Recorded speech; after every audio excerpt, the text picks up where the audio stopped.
The time of year has come again for us to take a closer look at Queen Anne Boleyn, the events leading up to her tragic execution, and the fallout resulting from those bloody days.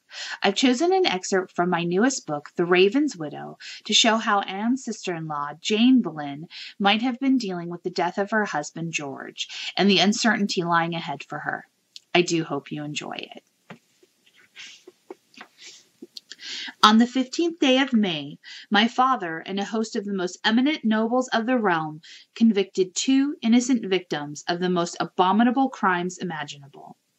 To add further insult, the victims received the sentence of death from no less a person than their very own uncle, the Duke of Norfolk.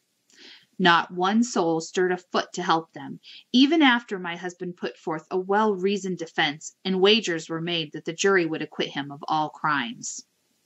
Having done his duty by the sovereign, the king dismissed my father to his estates at Hallingbury.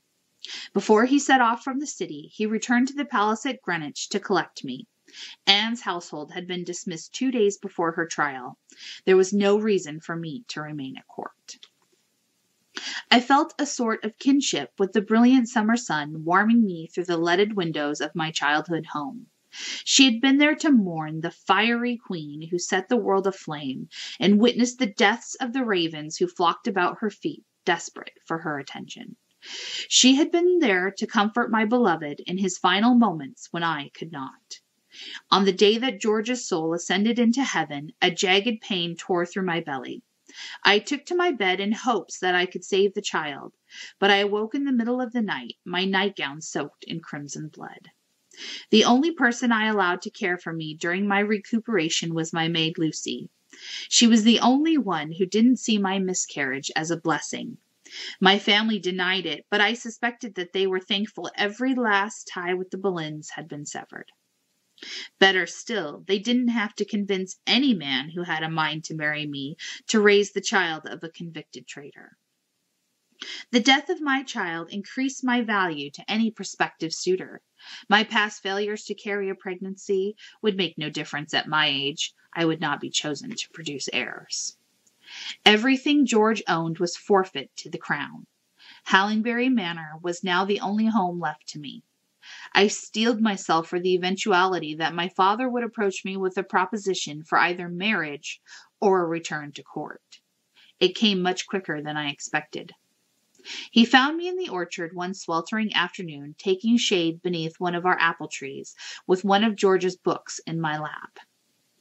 One of the reasons I chose George to be your husband was his love of books. I held my place with one finger, then used my other hand to shade my eyes. My father appeared more worn than I had ever seen him. Deep creases marred the thin skin around his eyes, and his proud square jaw sagged under the scruff of his beard. I didn't want to feel compassion for him, but he was still my father. I loved him even when I felt betrayed by him. "Have you decided what to do with me, father?" I asked.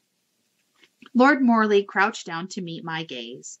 He didn't offer me a smile, just a sigh of resignation. "I will honor your pledge to remain unmarried on one condition." He waited for me to respond. "I'll hear it," I allowed. "I've spoken to Lord Secretary Cromwell, and he has agreed to find you a position in the new Queen's household." "I will never serve that pallid, meek—" He held up his hand to stop me. "To speak of Jane Seymour in such a way is now treason," he cautioned. "What is the condition?" I sighed. "The King and Queen want experienced women from good families. You were always looked upon favorably in Queen Catherine's household, and the king wants to show that he does not hold you accountable for your husband's misdeeds." "George has no misdeeds," I shot back. "Don't make this any more difficult than it needs to be, Jane. If you go back to court, Cromwell will help you collect on your jointure. I'm not a rich man. I cannot afford to keep you in the style of Dowager Viscountess. Besides, your husband would still be alive if his father had not been greedy. Wiltshire owes you what he promised." "Wiltshire wasn't greedy, father," I protested. "He never forced Anne to marry the king. That was a decision she made on her own." "Regardless, those lands are yours, and Cromwell will see to it the Earl honors his contract."